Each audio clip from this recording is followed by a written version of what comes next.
not going to disgrace this number for this team. I'll still wear the hat because it's Stephen Ross symbol, and I still support this team. That being said,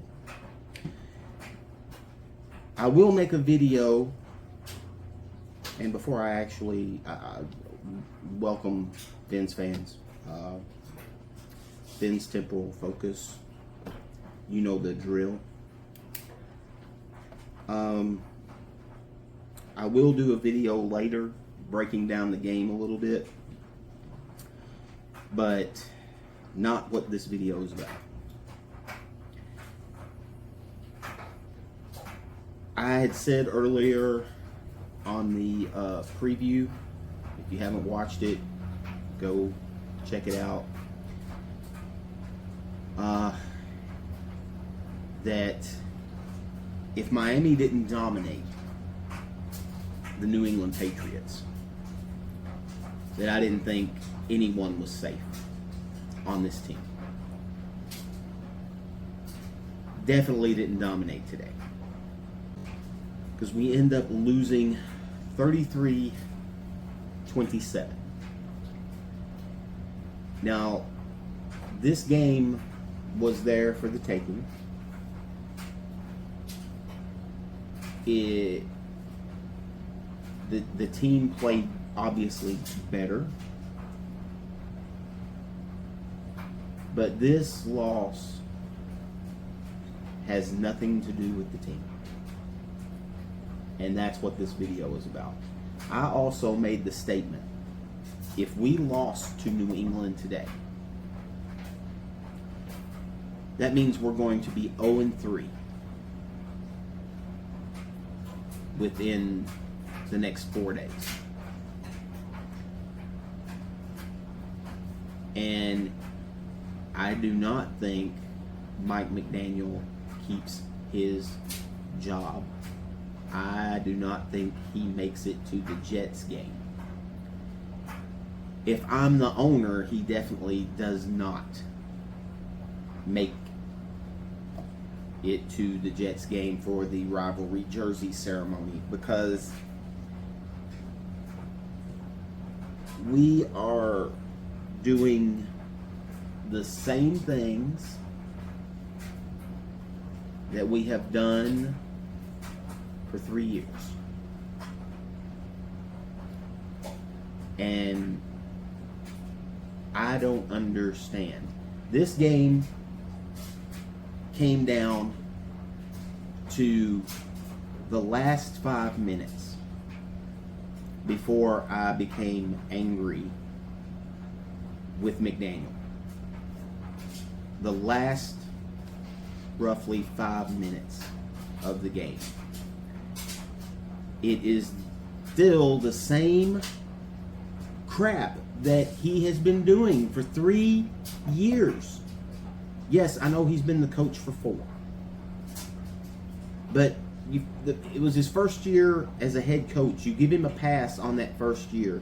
Maybe even whispering in the wind of a pass on that second year. Plus, that second year was amazing. That was, that was a good year.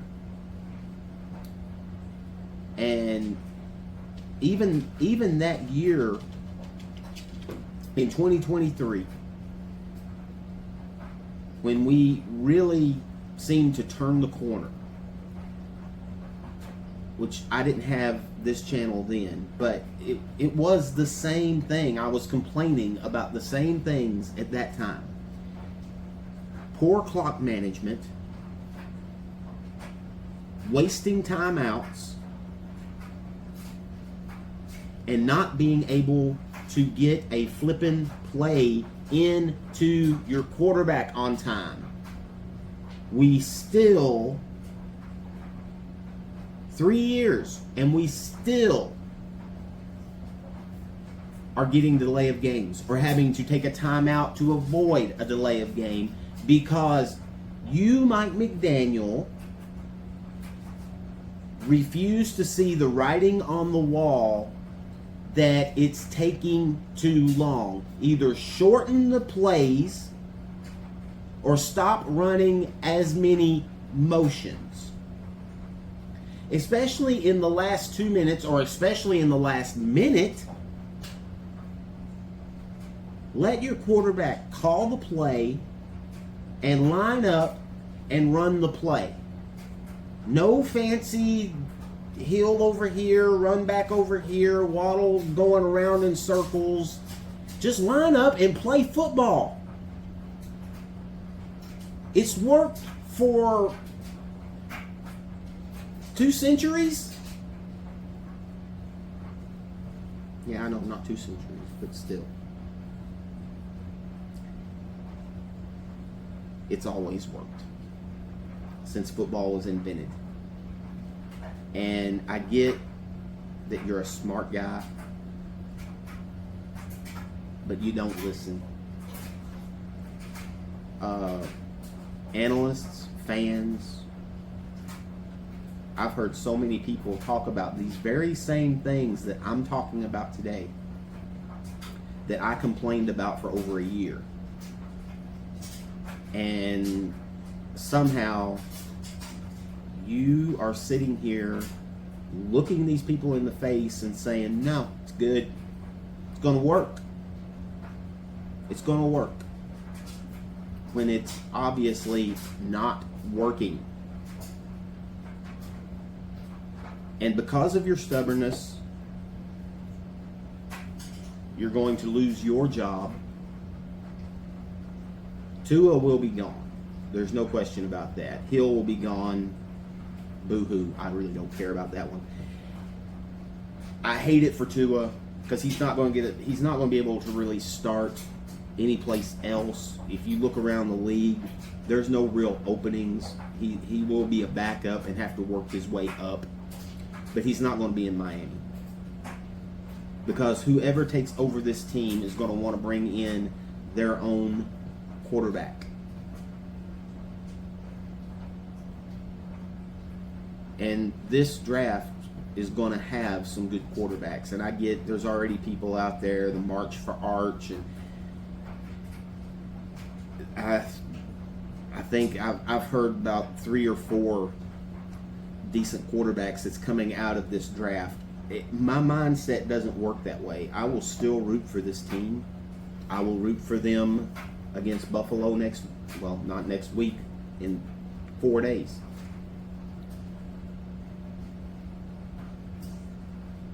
But it is definitely time for a change. Now, unfortunately, a lot of players are going to be hit by this. But that being said, this is the business part of the game. And McDaniel has to go. I think Greer should be gone, but I don't know what kind of videotape he's got on Stephen Ross, but Chris Greer should have been gone. He should have been gone when Flo was fired. But here we are. Now the other question is, who comes in as interim coach when McDaniel gets fired? I said early on in the season, Weaver. You bring in the defensive coordinator, the players love him, and then the season starts, and we can't get off the field.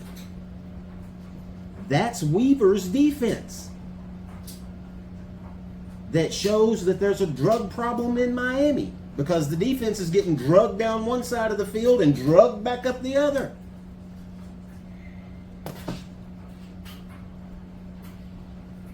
Maybe the quarterback's coach, I have to look up I can't even remember his name right now at this point. But I don't know who you bring in to be intern coach.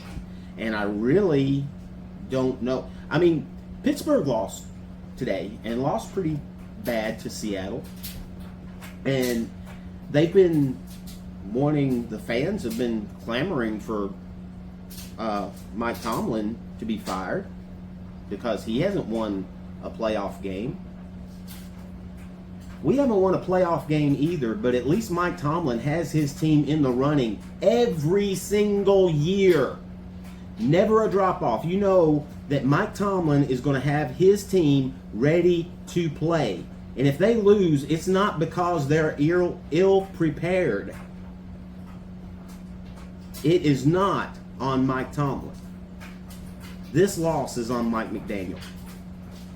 It's not on the team. Don't come at me with Tua played like garbage. He didn't. He was 26 of 32, 315 yards, 2 touchdowns. Yes, he had the pick early. He should have had another pick. Luckily, there was a penalty, brought it back. I get it. I get it. But you go for it on 4th down when you still have the 2-minute warning. This was the Patriots would have gotten the ball on the punt. Now, it worked out for Miami. Not going to say it didn't. But my wife actually watched most of this game with me. And I said beforehand, I literally said, punt the ball. You don't go for it here. You still have your 2-minute warning, and you have 2 timeouts. New England would have had to have ran a play before the 2-minute warning. Automatic stop. And then they would have had 2 plays to get a first down, and you still had your 2 timeouts. So what does Mike McDaniel do? We have to go for it. No, you didn't. Now, granted, it worked out. Miami did get the ball back. I still think that was a stupid thing to do. But we get the ball back. And, of course, you have the long Achane non-touchdown. You still got over a minute with 1 timeout left. You can't get a play call in. It's penalty after penalty. We ended up with 10 penalties for 65 yards. But none worse than the last, I think it was 3 penalties on that last drive.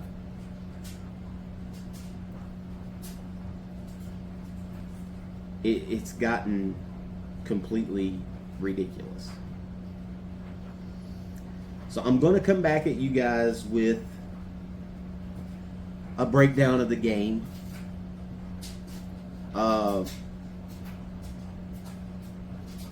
But this is basically just to say, for everybody who wants Mike McDaniel gone and Tua gone,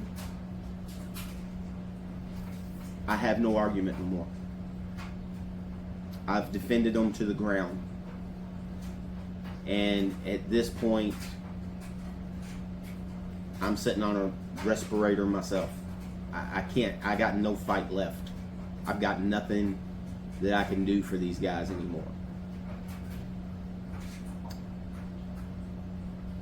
So it's not a matter of if McDaniel will be fired. It is a matter of when he will be fired. And I think they'll give him this one because it was a close game and the offense played halfway decent. Defense still didn't play very well at all. But thanks to Josh Allen, it will be over soon. Because we got to go to our daddy's house, and he's going to spank us thoroughly and send us back to South Florida, where we will figure out who the interim coach will be. Because at that point, we'll be 0-3. With 2, I'm expecting major losses. With the Colts loss last week, and then, of course, you lose to New England, and this was an ugly game. We will go over it later, but this was an ugly game by both teams. Both of these teams suck, to put it bluntly.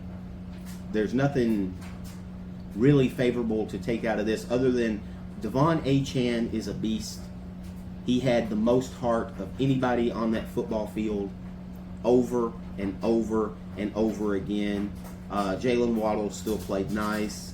I'm trying to think, and I don't remember his name. Number 91. He had a spurt there in the first half. It kind of fell off in the second. I don't know if he was just tired at that point. He wasn't. Malik Washington. You saw the heart in him. And that's what you got to find right now. You got to find the players that want to be here and play with heart and actually care about this team. And I'm not seeing it out of very many. Willie Gay Jr. Explain that one to me. He came in for one series. He's played awesome in preseason. The one series he's in, he gets like a 6-yard stop in the backfield. And then they take him out. Brilliant. Brilliant. The one guy that makes a stop, let's take him off the field. We don't want him out there. Makes all the sense in the world. Guys, make good decisions. And the best decision right now is to fire Mike McDaniel and restart this football team. I can't say fins up. I can't do it. So what I will say is Finn's future. This is called Finn's Temporal Focus. It is the study of the past, the present, and now we're looking at the future. Have a good day.